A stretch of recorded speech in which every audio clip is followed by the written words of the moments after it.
in midfield, I think you've got a certain chance to get yourself into the game. But what they're doing, they're not putting any pressure on the three midfielders for City, and in turn dropping off, leaving space. They're causing themselves problems, because even though they've got at times eight and 10 players, 6 behind the ball, 6 as a back 6, 2 sat in front, so you've got 8 players behind the ball. Most of the time it's 10.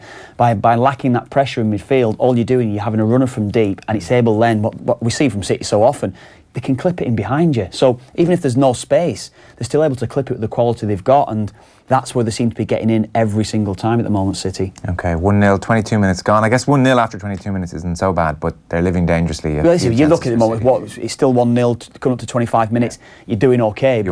But it's only a matter of time, you feel, here. Yeah, so 1-0 there. We're getting to rugby in just a second. Next Wednesday, by the way, we're going to be live from Garryowen for the first Off the Ball Roadshow of the year in association with Heineken Rugby Club. Previewing Munster's 6th round game against Exeter, no doubt, in the company of Eddie O'Sullivan, Tony Ward and David Wallace, and some more special guests as well. The night is completely sold out, so the only way to get there is to win yourself a VIP ticket, and we've got a pair to give away tonight. To be in with a chance of winning, just answer this question. Eddie O'Sullivan has managed Ireland and which other national side? Text your name and answer to 53106 for 30 cents. That's the Off the Ball Roadshow in association with Heineken Rugby Club. Wednesday night rugby on Off the Ball. Now then, round 5 of European action is very much upon us. Munster are away to Gloucester on Friday night. Leinster host Toulouse this Saturday lunchtime. We have Ulster hosting Racing in Belfast at 3:15 on Saturday. And in the Challenge Cup, Connacht have Sale. We have Eddie O'Sullivan and Stephen Ferris with us on the line. A few pieces of housekeeping. We have a brilliant prize for the Heineken Star comment this week. 2 tickets to Leinster against Toulouse, so get your comments in.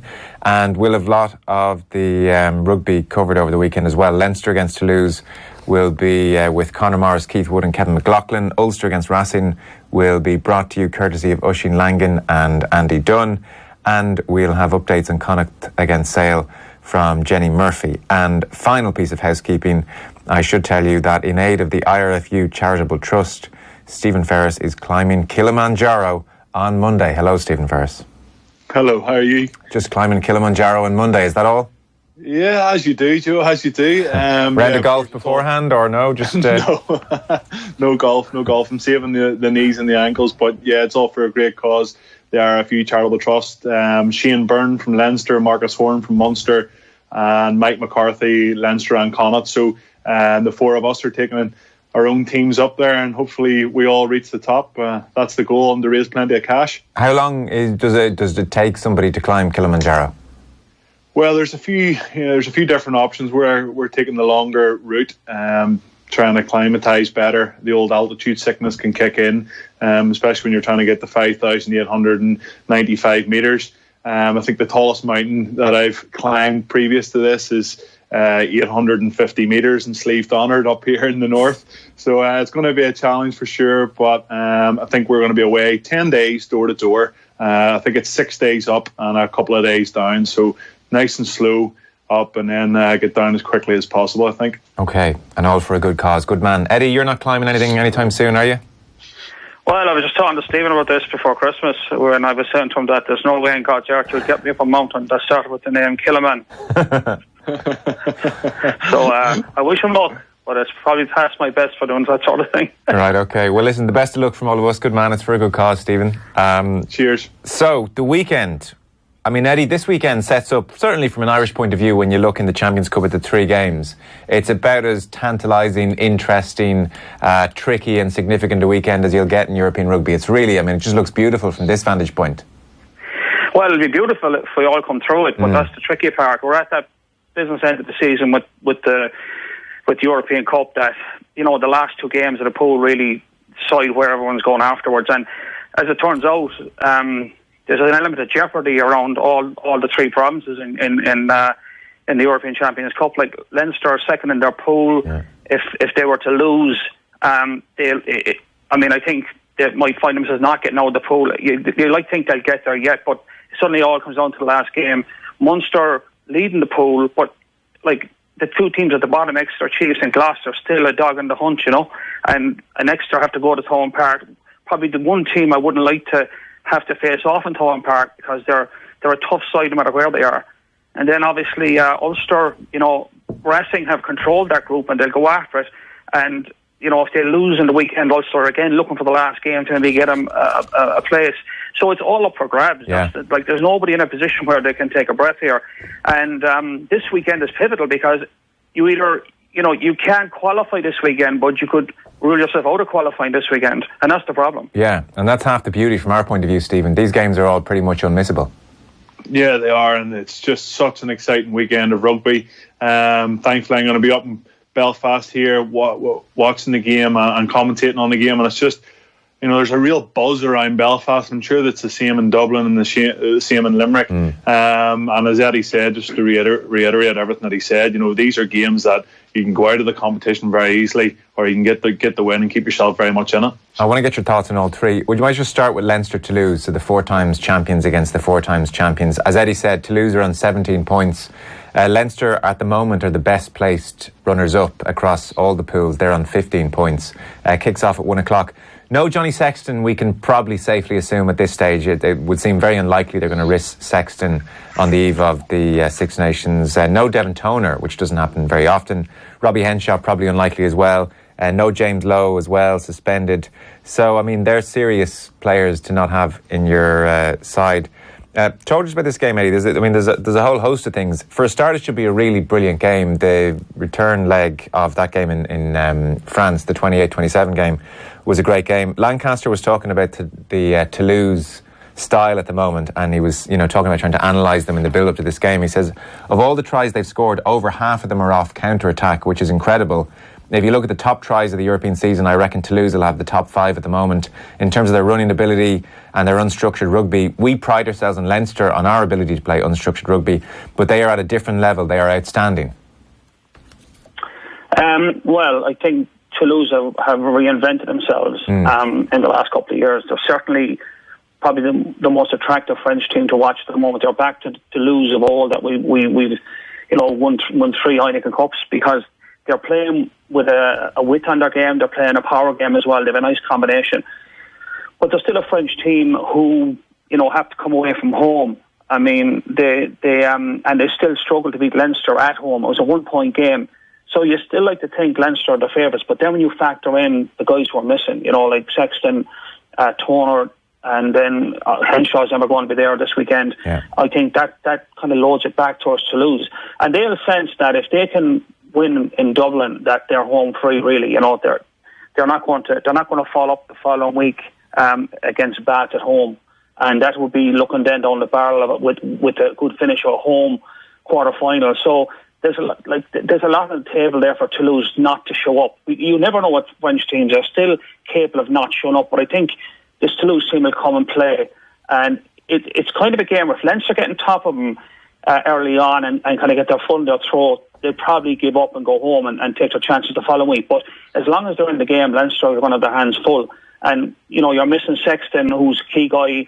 Ross Byrne will earn his chips this weekend for sure. This is where we really hits the road from. We full pressure on him. So I think it's a hard one to call. I still think Leinster at home, but it's still a tough one to call. And, Lancaster, as you would expect, Eddie, was very keen to point out that they have total faith in Ross Byrne, and he's played plenty of European rugby at this stage, and Lancaster actually said he's the most improved player at the club maybe over the last 18 years or 2 months. So where is Byrne in 2019 for a crunch game like this in the absence of Sexton? Would you have faith in him as well to do a really good job? I think, to be fair to what Lancaster said, is to stand on its own, because he hasn't had a bad game under pressure for Leinster. But he is on a journey. He isn't Johnny Sexton. There's no point pretending he is. He has improved, but he still hasn't the experience. And this is on Saturday, where he will be a big hinge in this game. If there'll be parts of the game on Saturday, I think, if it's a tight as game as we expect it to be, that the game will be going awry for Leinster, and that's when your key number 10 steps in, grabs the game by the scruff of the neck and settles everyone down, as Sexton does when he's there. Now, can Byrne do that? We don't know. I mean, I'm sure Leinster believe in him. I think there's no reason to believe he won't do it, but that'll be the acid test on Saturday. Unless Leinster hit the straps early and they're on top the whole way through. If there's some ropey patch in the second half or it's a 1-score game, that's when your 10, circles the wagons, gets everybody on the same page, and gets you down the field and gets a crucial field position to get you a crucial score to win the game. And if they're the margins and he gets that done, then he'll prove himself. But I still think there's always that element of doubt with a young player. And to be fair to him, he's met all the tests up to now, so there's nothing to say he won't do it. Stephen, we don't have you on every week, so maybe just a big picture question about Leinster this season. First to you on this point. I'm sure you would have seen the Ulster game, and we know that Leinster have this amazing strength and depth, and they can dispatch everybody else's second team with complete ease, and that happened at the RDS. But as for their first team, in comparison with the standards Leinster set for themselves last year, where they won every single competition, every single game in European competition, are they firing to the same degree this year, do you feel, their best 15? I'm not sure. There's been so much chopping and changing within the team, especially over the last number of weeks. And I think that's going to have an impact on your performance at some stage. You just look at the Leinster team. It was down in Thomond Park. A couple of the big hitters were out. Joey Carby and Johnny Sexton coming up against each other. Tag Byrne, James Ryan coming up against each other, and it was almost like Munster just decided, right, we're going to get under Leinster's skin and we're going to annoy them, we're going to get into their faces. And I think if Toulouse can kind of have a good look at that video and say, right, what did they do? Because Leinster played more rugby. Munster hardly played any rugby at all in that game, but yet come out on the right side of it, albeit a Keith Earls intercept at the end, but they still deserve to win the match. And I think if you can rattle Leinster, especially with a couple of their key men out, then maybe they are vulnerable. And maybe, Joe, in years gone by, we might not have said that. Yeah. I look, Toulouse have an array of really star performers. Cheslin Colby has been talked about by various people at this stage. Lancaster was saying you'd pay money to see Larmour and Colby on the same field at this stage, and you would. People have wondered, Stephen, would you have a Leinster player in mind in particular to look after Colby? He's been playing on the left and the right of late, so I don't even know which wing you can guarantee he's going to end up on. Is he that good that you need to pick someone specifically for him? Yeah, I think going out and trying to man mark somebody like that, he's going to get the ball, he's going to get it in space at some stage, but it's working together. I think it was against Bath in the wreck where he stepped inside 3 or 4 guys and just left people in his wake. And he's just, a very talented athlete and a really good finisher.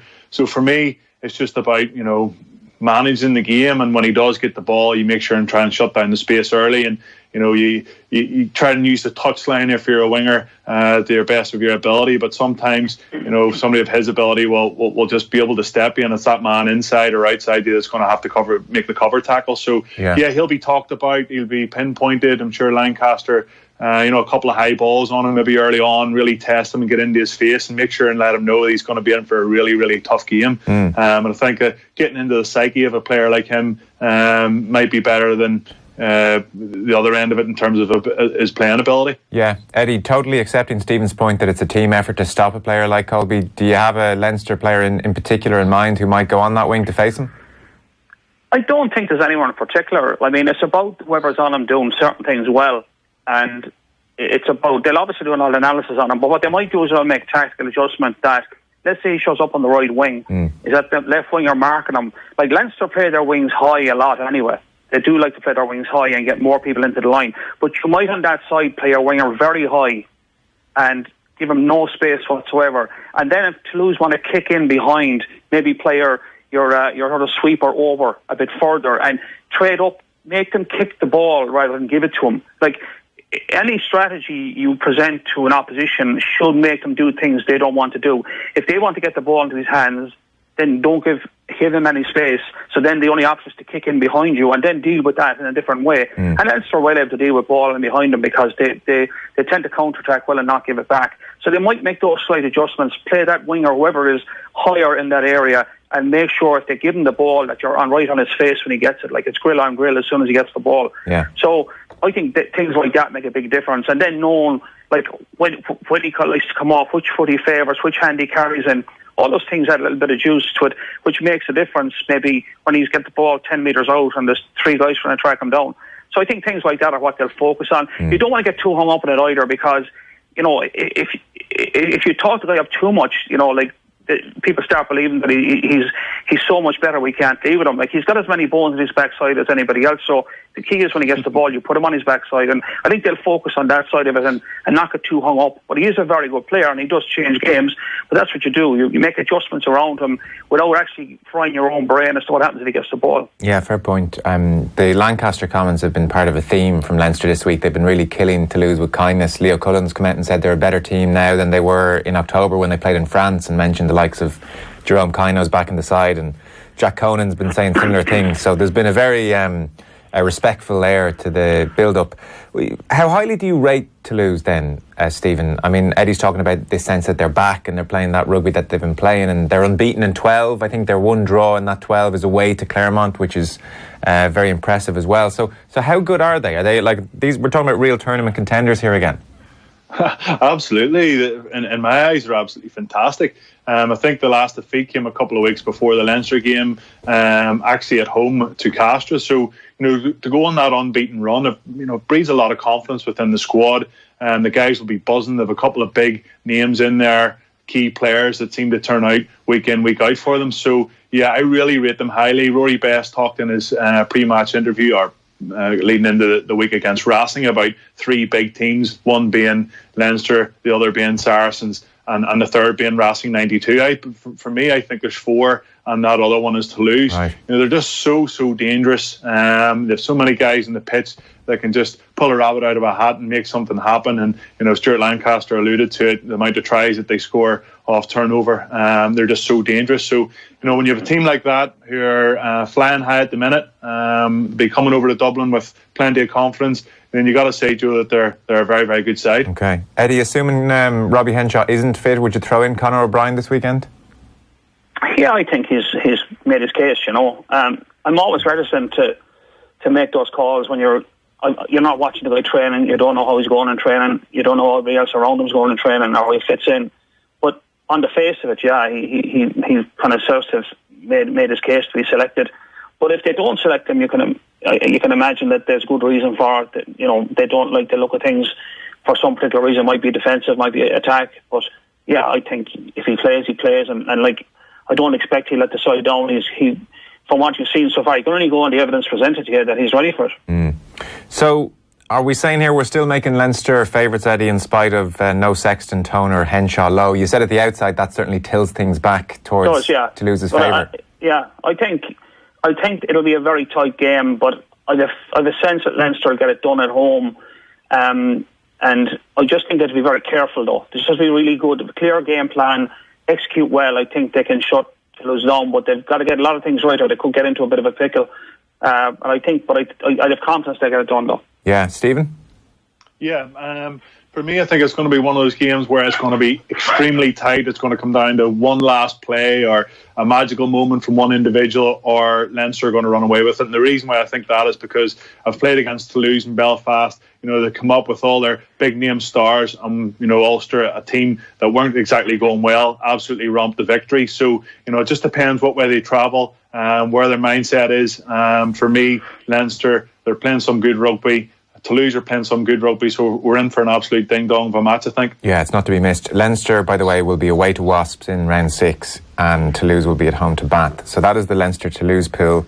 And then you mentioned, at home to French opposition, Stephen. So that's what Ulster have again this Saturday afternoon, 3:15.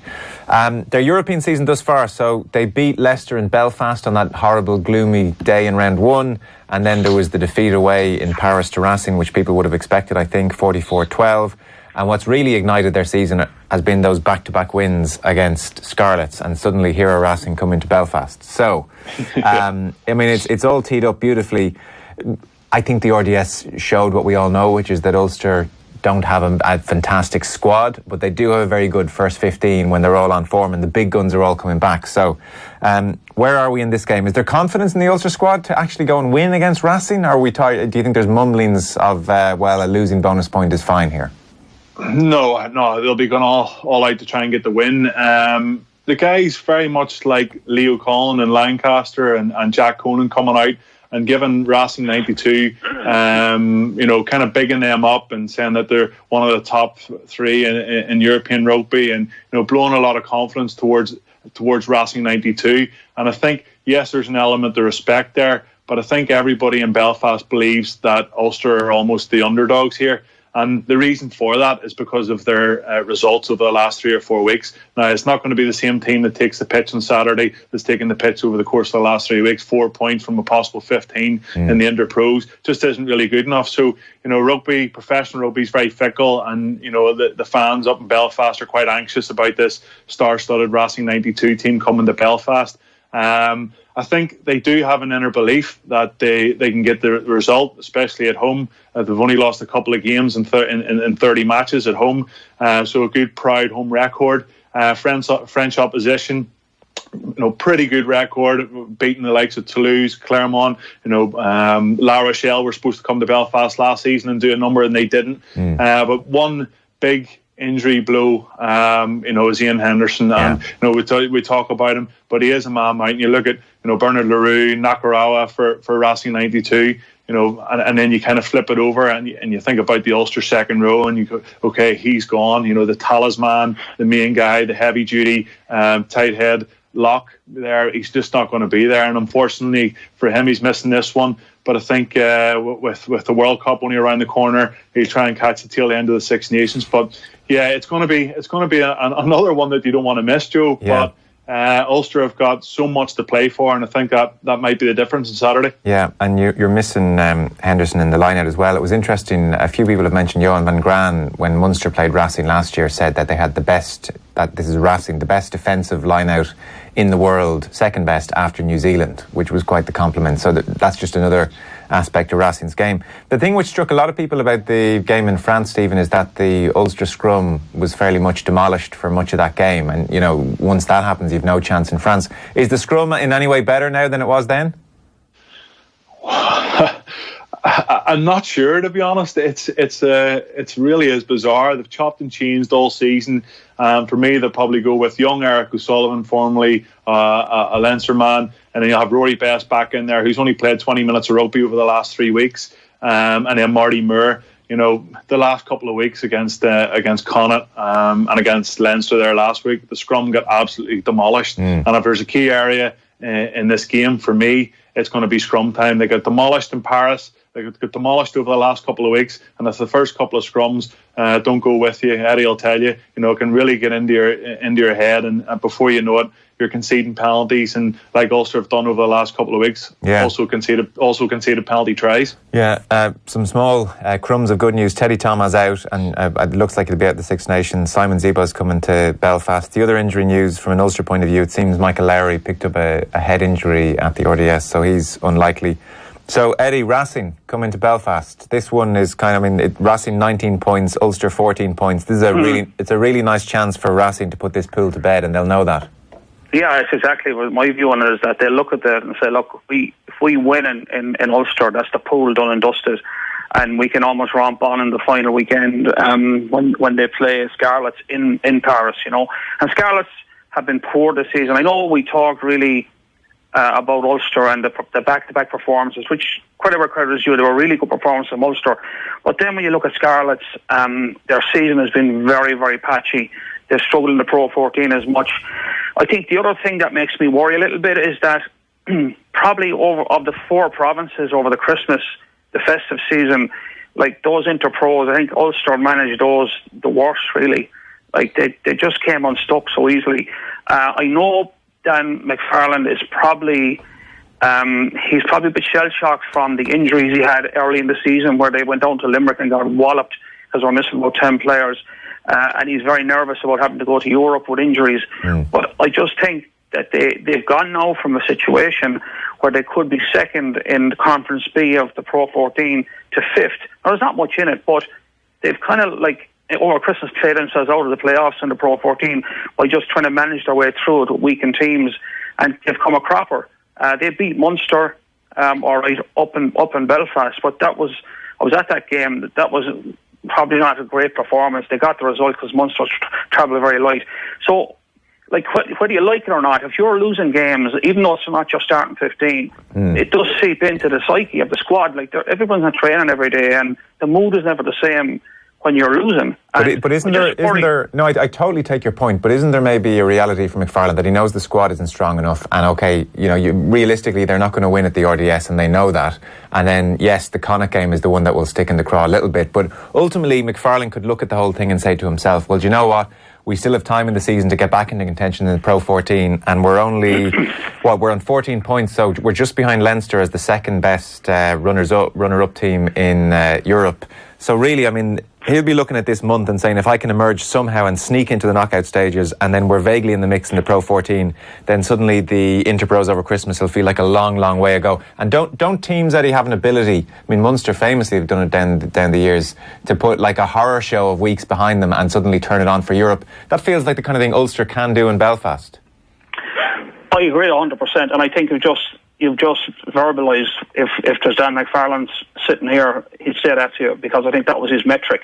There's a risk in it, though. All I'm saying is I'm pointing out the risk. And the problem is not so much Ulster. Like, Dan McFarlane is dealing, or they play in the hand he's been dealt, and they don't have great depth in the squad, and he had to roll the dice over the Christmas in terms of trying to get results with weakened teams and so forth.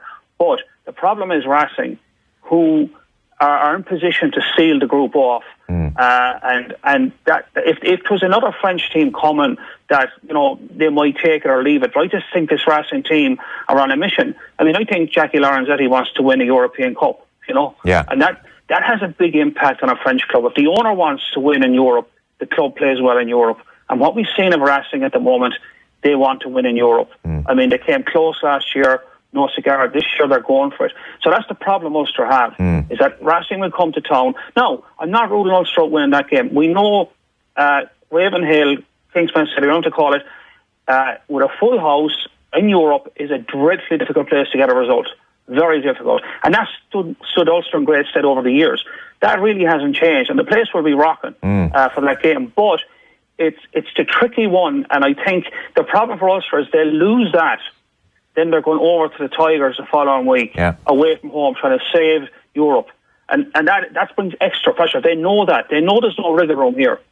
And that brings extra pressure. Whereas Racing could probably leave, Ulster on the weekend with 1 point and then sort the group the following week at home. But Ulster don't have any wriggle room. So I'm not saying they won't do it. I'm just saying is that the way it's stacked up, they haven't made it any easier for themselves. No, I accept what you're saying. So Ulster on 14 points. Let's say they managed to nick a losing bonus point and get to 15. On average, teams have got through as best runners-up with between 16 and 17 points. So realistically, Stephen, they would then have to go to Welford Road and get a win, which may not be beyond them given Leicester's current form. I know Leicester have improved. So give us your predictions for Belfast then, Stephen, and give me what's in your head, not what's in your heart.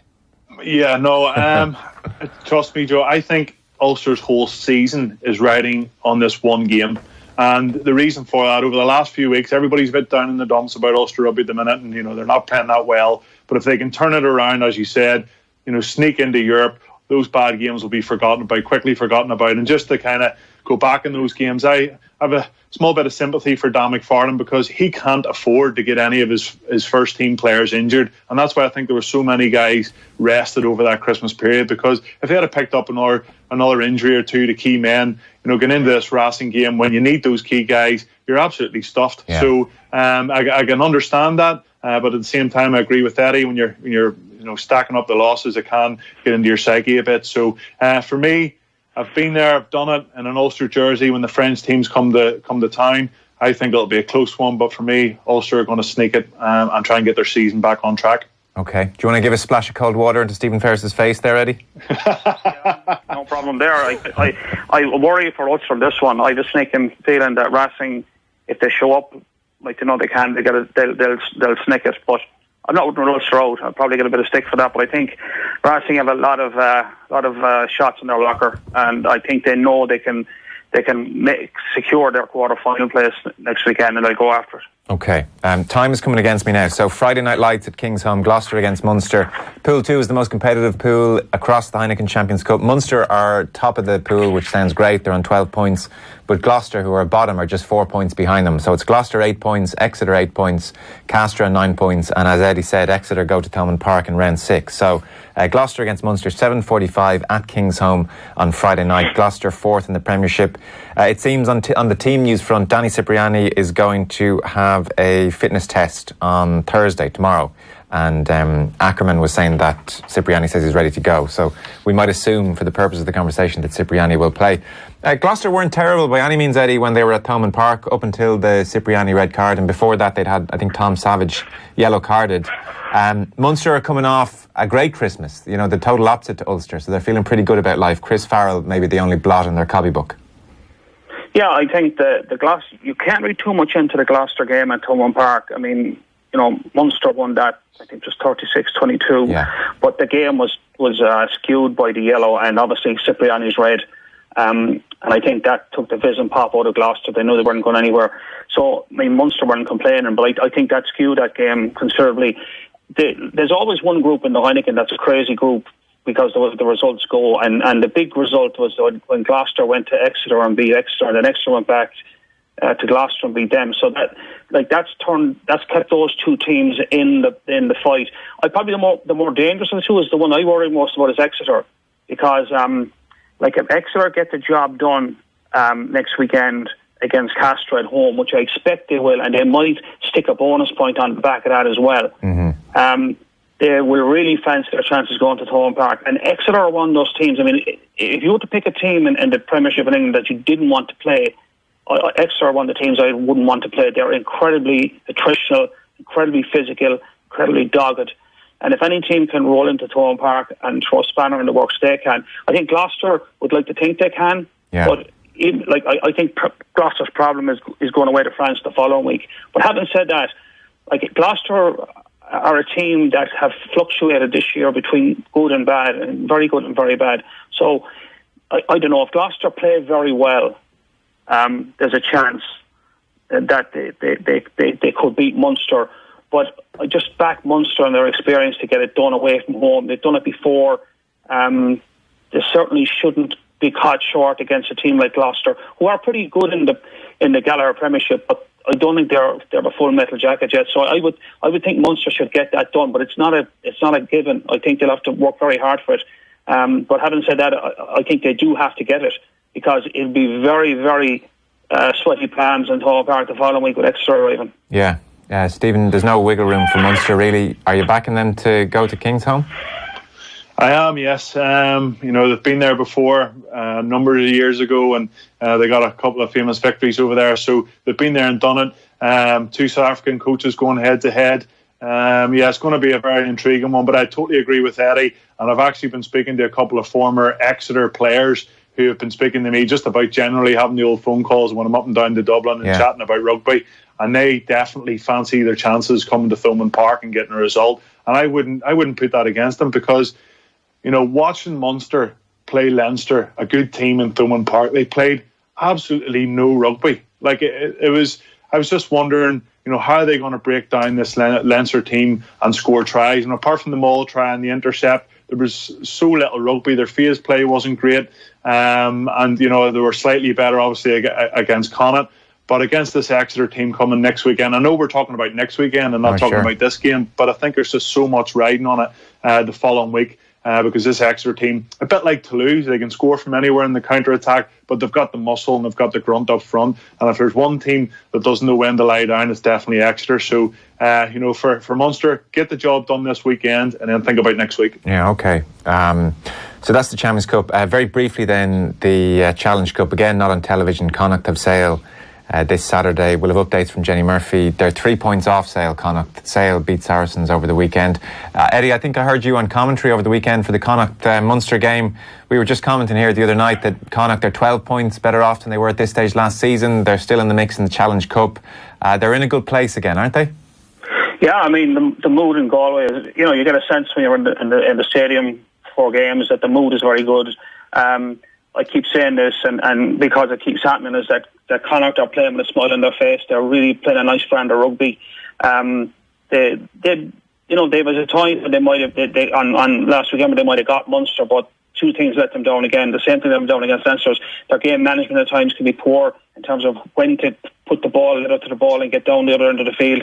And their line-out cracked a couple of times against Munster, especially when you've got Peter O'Mahony and Byrne jumping against you. It's a hard line-out to win. But they are in a good place. Despite those creaks, they are in a very good place. The problem for them, I suppose, is Sale Sharks. Sale Sharks are leading the group, and Sale would fancy a crack in Europe.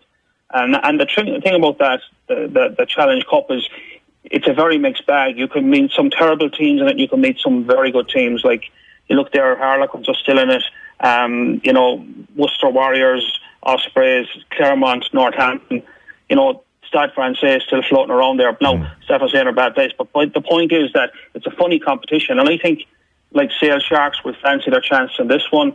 They'll keep their head down. I think Connacht will probably win on the weekend if they play as well as they've played up to now. But it's a lot of pressure on them, because if Sale beat them on the weekend at home, it'll really put take a lot of wind out of their sails. And I think for that reason, Sale are coming to town. They'll fancy their chances. They won comfortably at home.